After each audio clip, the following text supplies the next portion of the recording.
sasakay kami ng bus dito. Yan. Nakalimutan tayo sa terminal nila sa dito. Makita na yung salamin ko, di ako makita dahil nagmo-moist. So ito pala guys, nandito kami na sa loob ng bus. Ang tagal ng kaibigan ko kasi nag-load na kami sa labas. Tapos gusto niya, nakita niya na may nagbayad ng True ATM. So sabi niya gagayahin daw niya. Sabi ko bilisan mo na, na-traffic na sila dyan sa kakahintay sa'yo. So yan. Ayan, namimedyo-medyo ako kasi matagal na hindi ako nakasakay ng bus. So yan guys, shout out pala kay Jam. Nandyan siya kasama ko sa sa galaan. So medyo traffic dyan sa unahan, kaya hintay-hintay lang.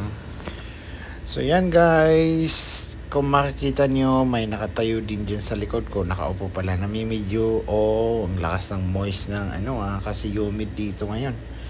So yan, bababa na kami, preparation na. Dumating na sa final destination ng bus.